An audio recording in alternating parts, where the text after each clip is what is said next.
Welcome to Call Me Didi, everyone. I'm your host, Diva. And I'm your host, Sanchi. And let's get into today's episode. So today we have a lovely guest. His name is Kapil. Hello, everyone.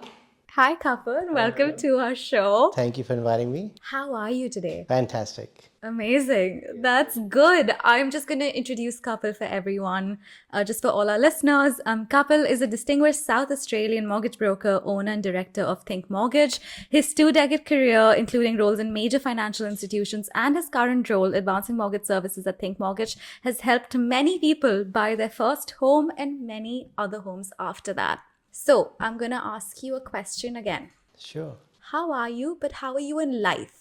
I enjoy my life. I have fun. I live life every day. Yeah. And I have a good work-life balance. That's good. Spend time with my family, kids, and my work.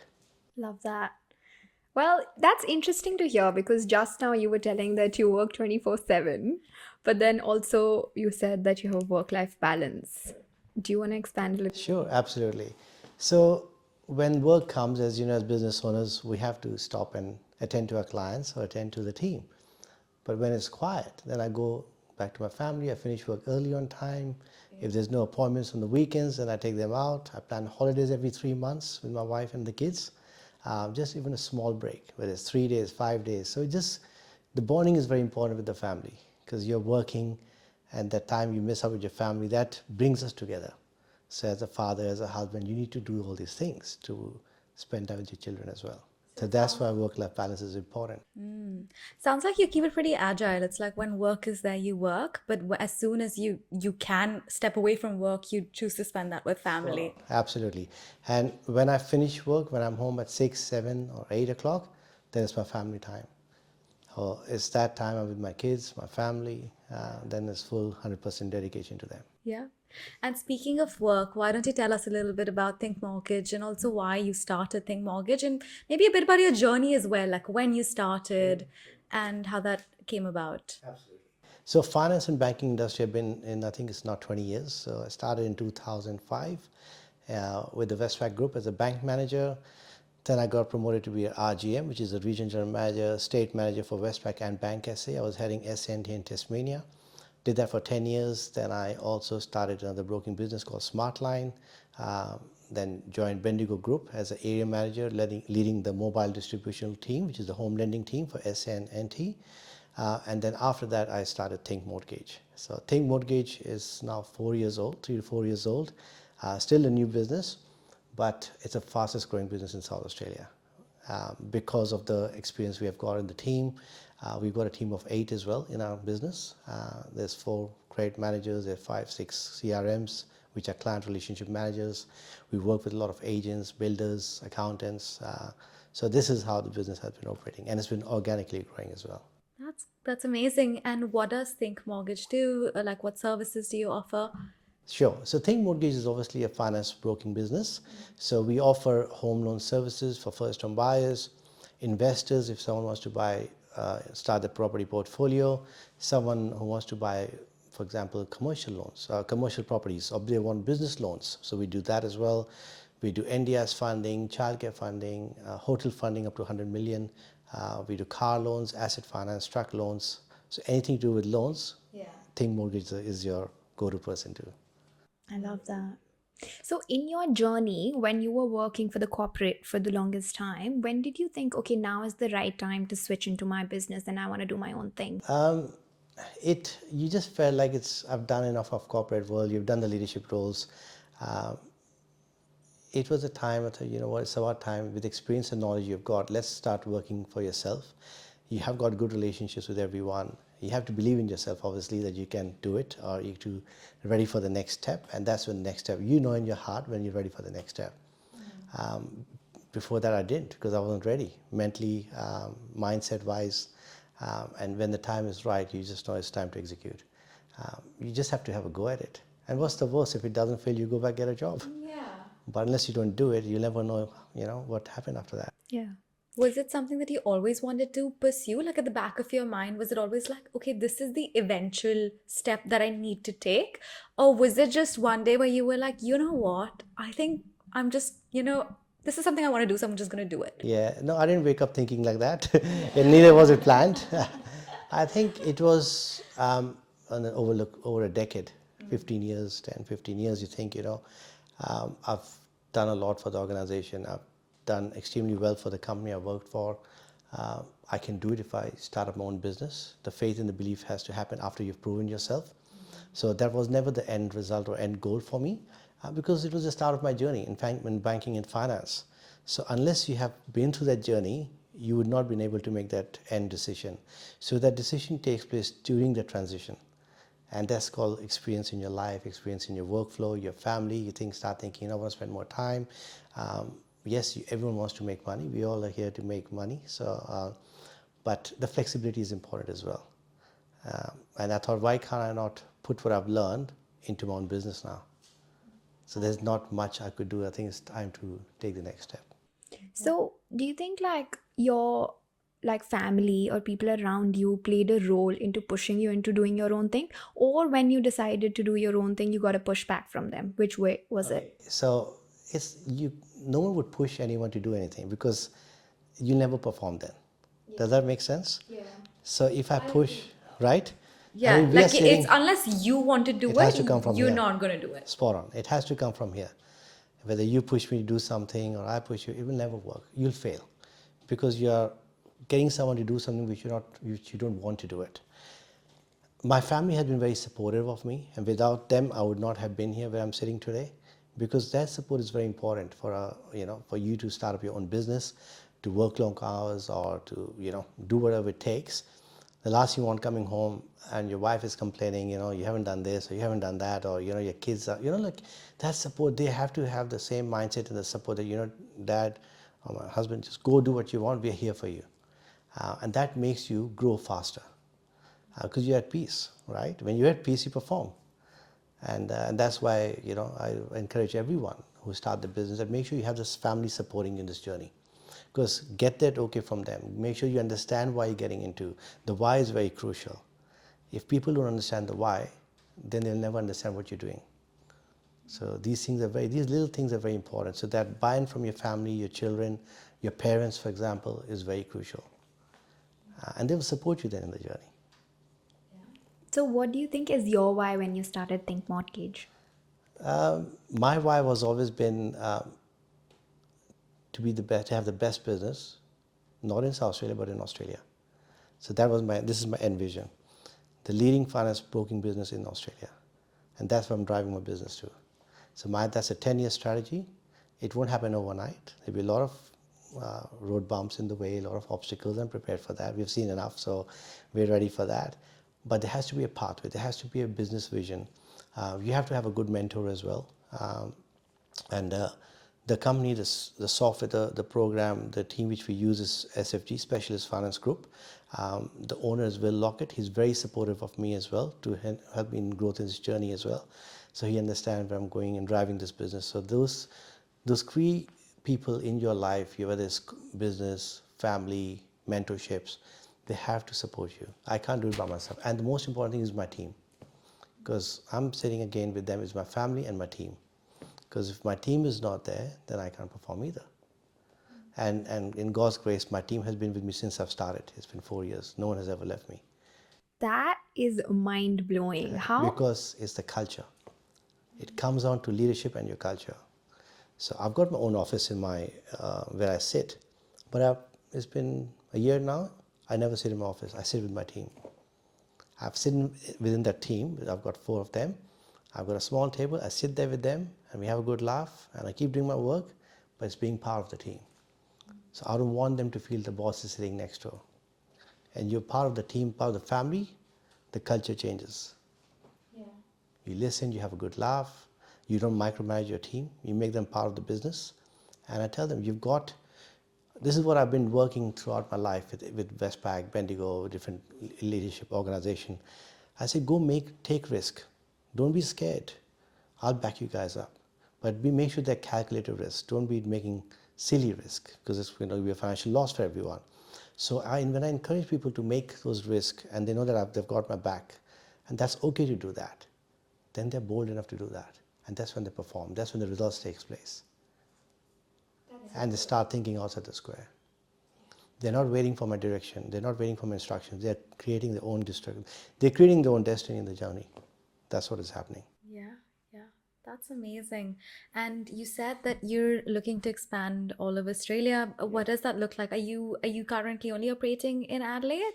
Yes, so our office is in Adelaide. It's on Northeast Road, Hillcrest. Eventually, we're looking at moving to Melbourne. We are having conversations with someone setting up an office in Melbourne. So we are taking step by step because we want to get the base right first. You don't want to be like a cowboy here, there, shooting everywhere, and then you go flat. So we want to make sure the model is clear. We've been successfully proven in South Australia.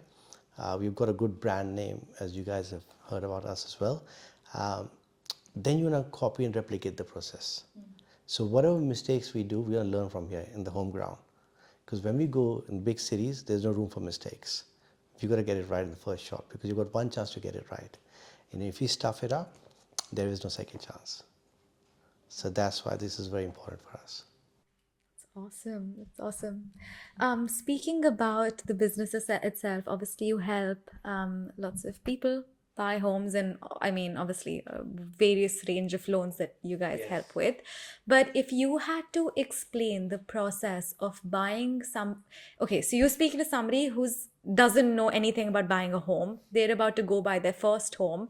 Can you break down the process of what that looks like from start to end? Sure, absolutely. So the first thing I would suggest is speak to your finance broker or speak to us, for example. Meet with us. Do not go out there signing contracts for property unless you have your finance loan approved. Because the pre-approval is very important.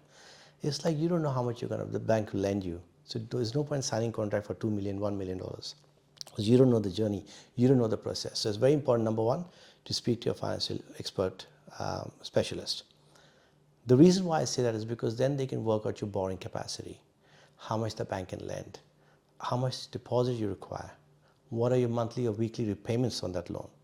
Then you can decide, you know what, maybe I'm ready right now, or maybe I need another 3 months to save for more deposit.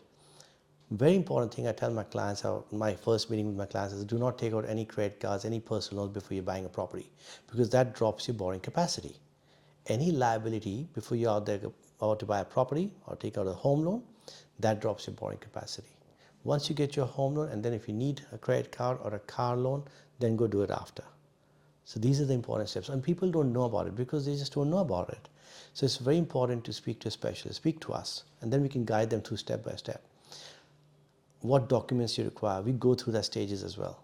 The checklist, what is required for the banks. So 2 pay slips, your bank savings account, your 100-point IDs. If you have any liabilities, we need bank statements for that as well.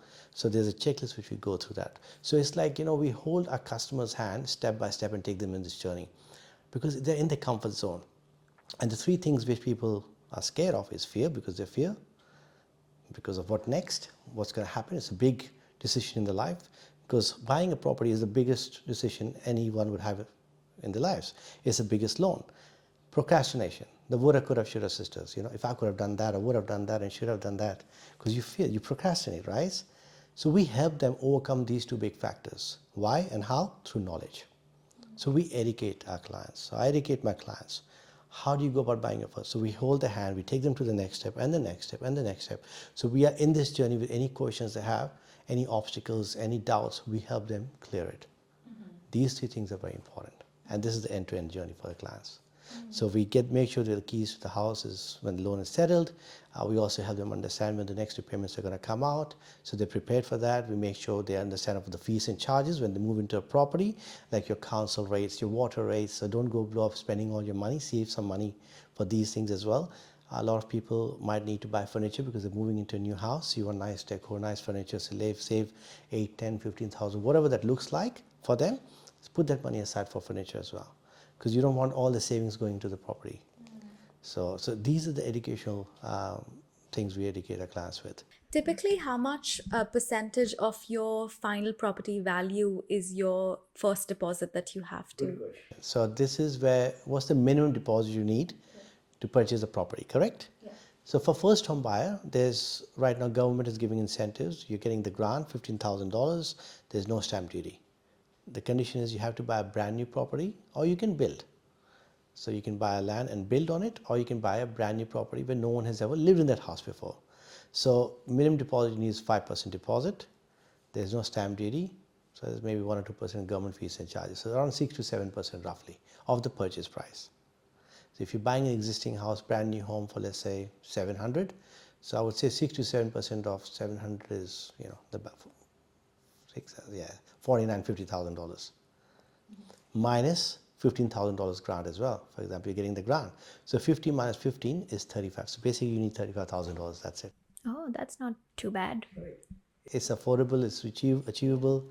So when you break it down like that, it's possible because you can buy a brand new home, you get the grant, there's no stamp duty, minimum deposit is 5% and plus extra couple of percent, like you say title, conveyancing fees and all that stuff. I'm just putting a little bit more buffer, but just to go with 7%, you'll have shortfall change, but that should cover you all. So, if you are not a citizen, do you still get the first home buyer grant? You can get it if you're a permanent resident or citizen. Okay. So, like visas like 190, 491, no.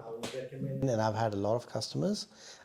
In the past, I've helped with them with 190 visas, temporary visas, which we've done a lot. But their FIRB fees has gone up to $42,000 now. And their stamp duty is 12%. So as a friend, I tell them, I say, look, as a friend, I'm telling you, don't buy right now. Just wait, just hold up. You're paying too much. Let's get the PR. The day you get your PR, call me, I'll meet you the next day.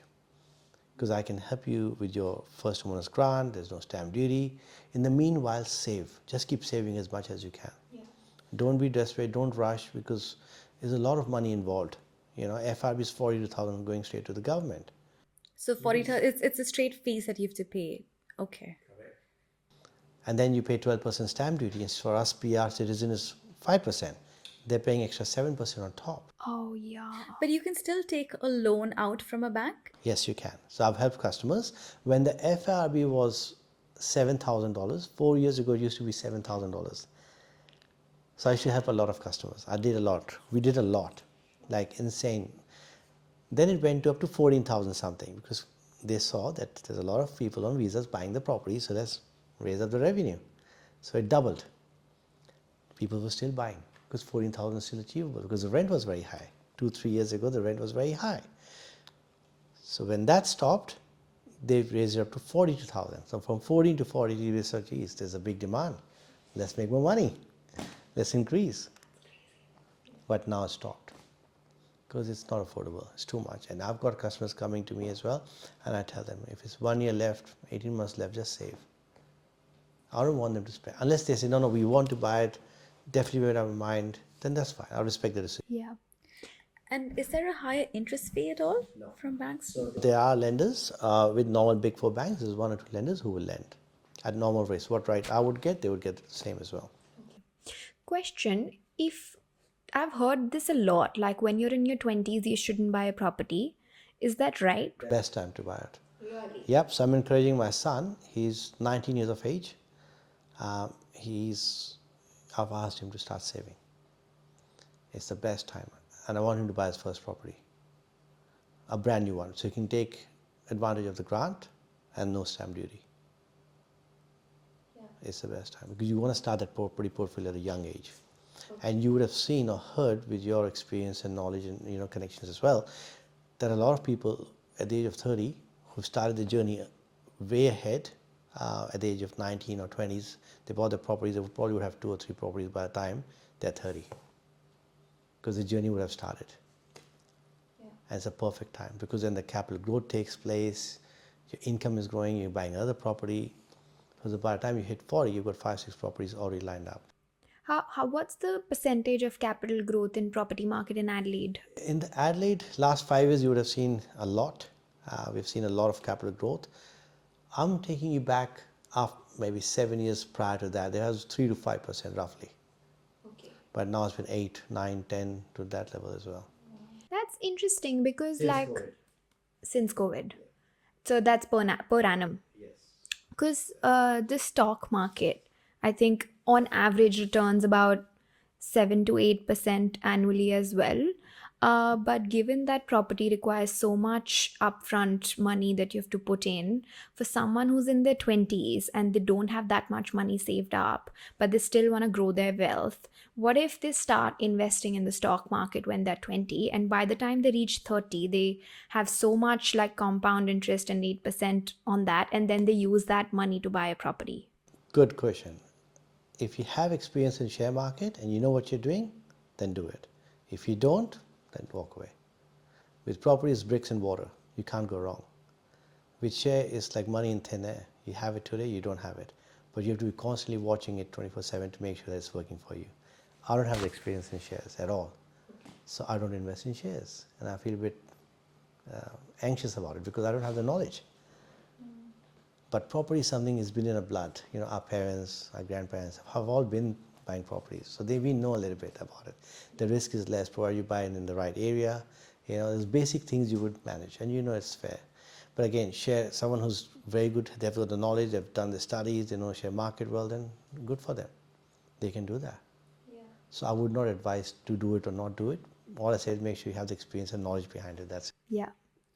If you're someone who wants to buy a property primarily for investment purposes, like a lot of people, I've seen, especially Australians, buy a property and then they live there for the rest of their life, right? But if you want to have a more investment oriented mindset around that, what would you recommend? Like, is it best to first buy a property, live in it for a few years, and then buy another property? 100%. And not just buy a property with and just put it up for rent? So I'm giving the same advice to my son as well, my oldest son. Buy the property first. Your first property should be to move in. Create your home ownership first, your own place. Why and is the that? grant, incentive from the government. Simple. So if he buys an investment property, his first house, he'll never be eligible to take advantage of the grant. Oh, you don't get a first home buyer if you're getting First for home buyer. investment. You have to be a first home buyer buying your first property to be eligible for the grant and no stamp duty. If you or I buy the first property as investment and the second property we decide to move in, we'll never be entitled to that. We lost that opportunity. Sure. So why lose that opportunity? But what if someone gets their first property as a multi-unit property, right? Like they're getting 3 units and they stay in 1 unit and they rent out the rest too, but they still get the first home buyer. Is that possible? I'm not sure about that. No. With first home buyers, if you're looking at that, generally they would not have so much deposit to buy 3, number 1.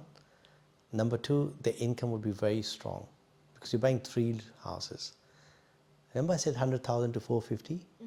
So if you're buying 3, let's say 450 each, that's close to $1 million plus. Yeah. A first home buyer, generally in my experience, would not have an income of 300 grand. Yeah. Or 200 grand, for example, because they're first home buyers. Some of them might have, I don't know. I've never come across anyone, but I'm sure there are first home buyers who income might be 300,000-400,000. Who knows? Yeah. But you never know. And is there a period of time that you need to stay in that first property to then be able that you satisfy that condition of first home buyer? I think it's around 12 months or 6 months, like that. But yeah, you have to stay in the property for maybe that period of time based on the revenue as a grant, the eligibility of the condition. It's all in the website as well, clearly mentioned. So you have to meet that condition. You cannot just have no one living there or rent it out. You shouldn't be doing that stuff because it's not right. Yeah. Yeah. Okay. And what about, so I've come across this term called debt recycling quite a lot because I listen to a lot of podcasts related to like money and like investing and all of that. But I've never really understood the concept of it. Do you mind just jumping in a little bit? To be honest, even I have not heard of it. No. Because that's something, it might be a different word or different phrase which we might use in our field.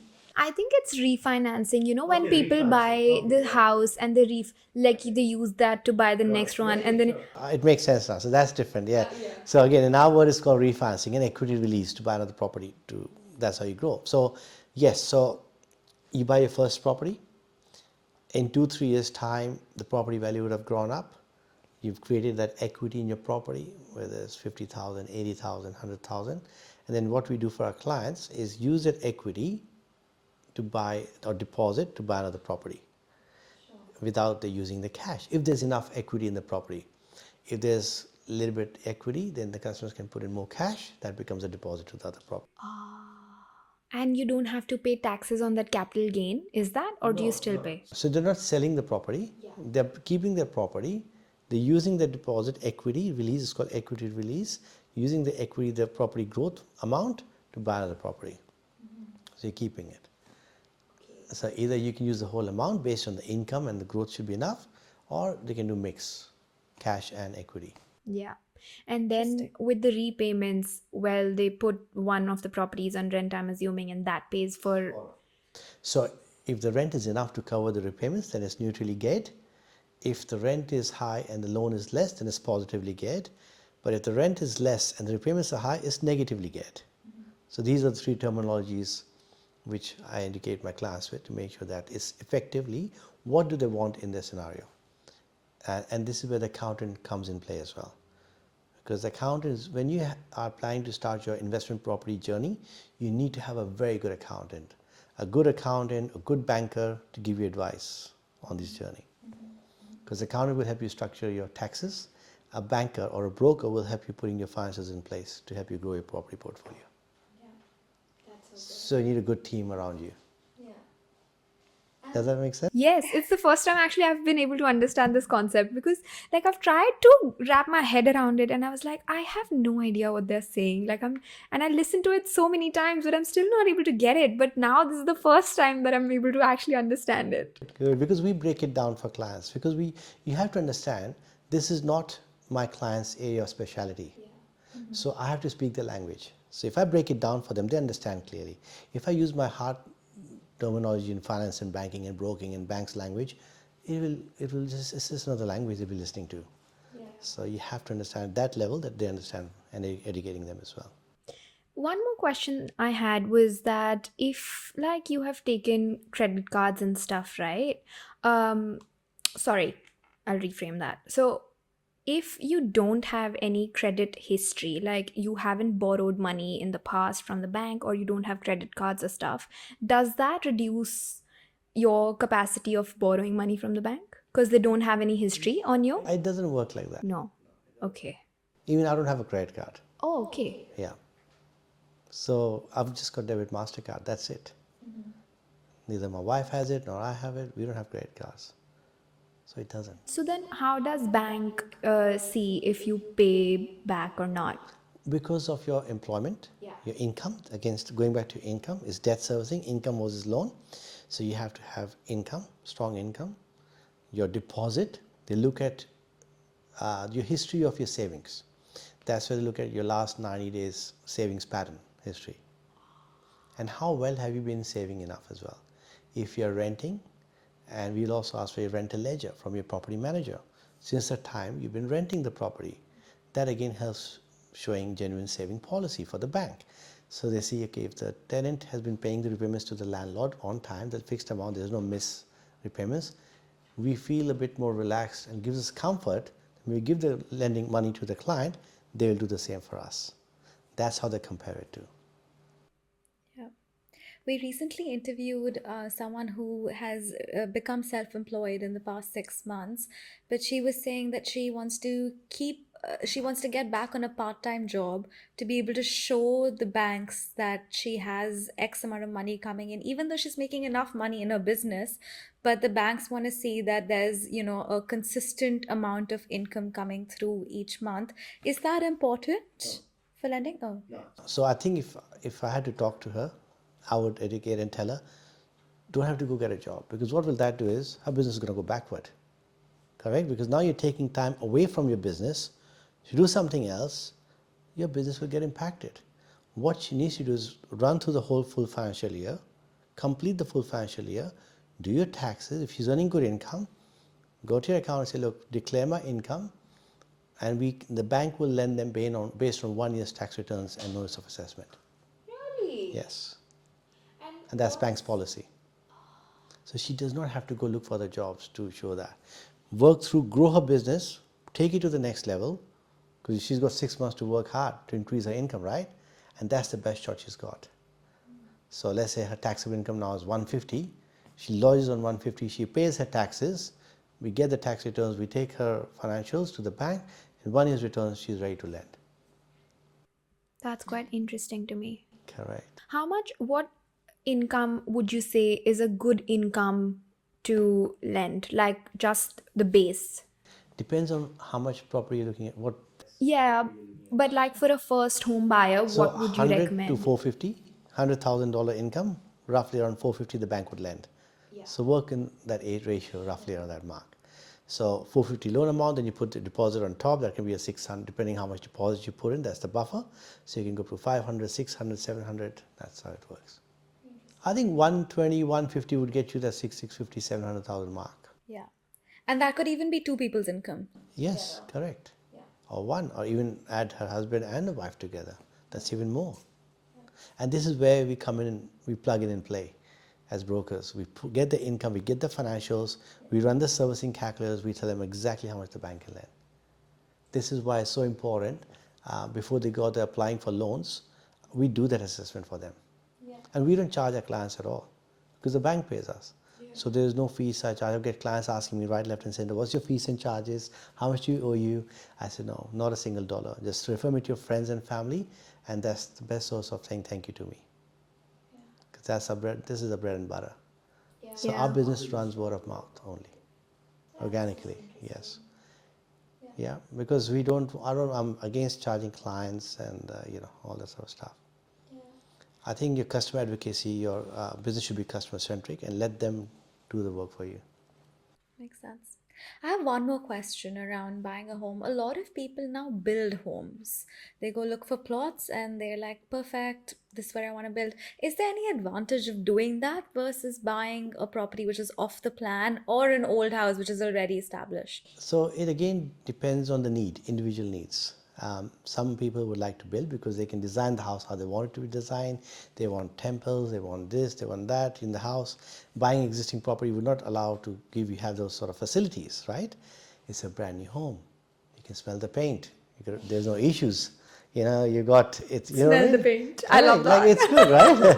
So you walk in, floorboards. You got, it's that for next 15, 20 years you'll not have issues with the building construction or the pipes breaking down or electric works needs to be done. So that's the peace of mind you've got. Third but most important part, if you're a first home buyer, you get advantage of the grants because it's a brand new home. But does it work out cheaper anyway to build a home versus Nothing is buying? cheap in life. It comes with a price, right? Yeah. The benefit of building is when the house is completed, the property value goes up. So let's say, for example, you've signed a contract for house and land for 600 today. In a year's time or year and a half's time, when the house is completed as an end product, when the bank values the property, it might come up to 750, 780. So instantly you've gained that $50 or $100,000 equity in your property. That is the benefit. That makes so much sense. That's why people buy lands and they build it for very cheap and then they sell it and they get that instant. Capital growth. Love They make their that. profit. Does that make sense? Yes, it Makes a lot does. of sense. Yes. You see the direction where I'm taking you guys and showing the journey how people are making money through properties and the wealth creating through property. Yeah. And then what's the thing where people escape taxes but legally? How does that? I don't know. I think that's putting yourself at risk. Speak to an accountant, probably not on a podcast for that. That's a good question to ask because these things happen.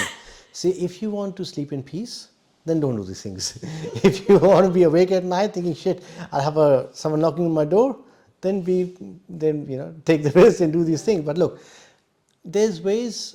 Look, you need to speak to your accountant, and it's accountant's decision how to, and look there. If it's possible to pay less tax based on the financials of the thing, then that's fine. But again, it's something which an accountant should be able to help the clients with. That's good. And you have a full team around you. And so if someone comes to you as a customer, you have all those people that you can recommend them to. Like, for example, if someone wants to get to an accountant, you can refer them Yes, to. correct. So we don't get anything fees or anything from them. The reason why I support my clients because I've been here long enough, and also I've got a good network of real estate agents, accountants, builders, financial planners. So if I can help someone, and I tell them, I say, it's your choice. I'll recommend you. If you don't like them, we'll keep looking. You don't have to go by what I'm telling you to go, because they might not like that person. I might find that person likable, but they might not like. So I don't want to be pushed or forced into seeing the people I'm recommending.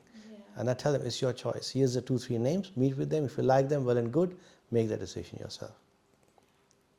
Okay, so one last question before we wrap up the episode is that yes, very well. It's 40 minutes in. Time flew. Yeah, right? So much we learned. Just one question is that, like, people like us right now, we are 24, 27. Yeah.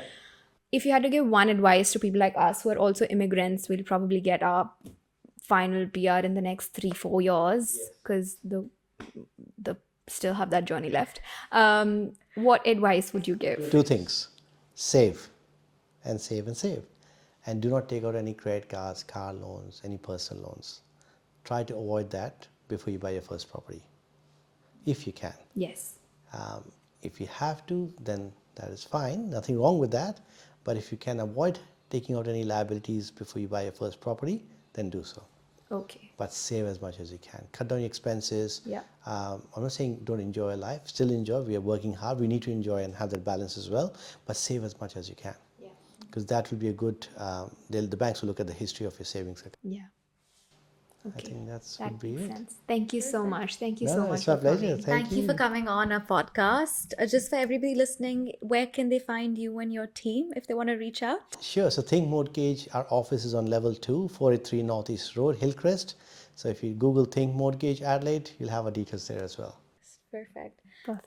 Thank you so much for that. And for everyone listening, please like, share, subscribe, comment if you enjoyed this episode. And we'll see you in the next one. See you. Bye.